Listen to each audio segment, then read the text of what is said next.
విశాఖ జిల్లా కలెక్టరేట్లో జరిగిన ప్రజా సమస్యల పరిష్కార వేడుకలో పెందుర్తి మండలం పెదగాడి గ్రామానికి చెందిన బోయిన త్రినాథ్ ఫిర్యాదు చేశారు. గ్రామంలోని పలు సర్వే నంబర్లలో ఉన్న ప్రభుత్వ చెరువు పాఠశాల స్థలాలు కూడా ఆక్రమణకు గురవుతున్నాయని ఆరోపించారు. మెగా ద్రిగ్గెడకు ముఖ్యంగా వెళ్లే గెడ్డ స్థలం, అదేవిధంగా ఎంపీ యూపీ పాఠశాల స్థలం కబ్జాకు గురవుతున్నాయని, దీనిపై హైకోర్టులో కేసు కూడా ఉందని తెలిపారు. ఆక్రమణలపై విచారణ జరిపి తగిన చర్యలు తీసుకోవాలని కోరుతూ కలెక్టర్కు వినతిపత్రం అందజేశారు. కేశవన్ లావణ్య గ్రామ సర్పంచ్, పెదగాడి గ్రామ సర్పంచ్. మాది విశాఖపట్నం జిల్లా పెందుర్తి మండలం పెదగాడి గ్రామానికి చెందిన కేశవన్ త్రినాథ లావణ్య భర్తని పెదగాడి గ్రామ సర్పంచ్. అదే విధంగా మాకు పంచాయతీలోను పెదగాడి గ్రామ పంచాయతీలోను మాకు వాటర్ అనేది లేకుండా చాలా ఇబ్బందులు పడుతున్నారు జనాలు.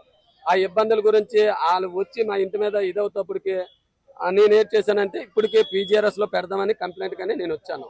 వాటర్ 3 నెలలు బట్టి లేదండి, నీళ్ళు లేక చాలా ఇబ్బందులు పడుతున్నారు. ఆ కంప్లైంట్ మీద కూడా ఎటువంటి చర్యలు తీసుకోలేదు. నేను హైకోర్టుకు కూడా వెళ్ళాను. హైకోర్టుకి వెళ్ళా సరే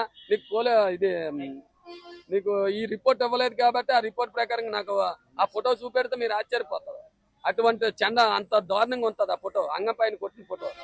కాబట్టి వాళ్ళ మీద తగిన చర్యలు తీసుకొని మా వాటర్ కానీ ఇలా భూ కబ్జాలు చేసిన వాళ్ళ మీద తగిన చర్యలు తీసుకొని మాకు రక్షణ కల్పిస్తారని కోరుకుంటూ సెలవు తీసుకుంటాం.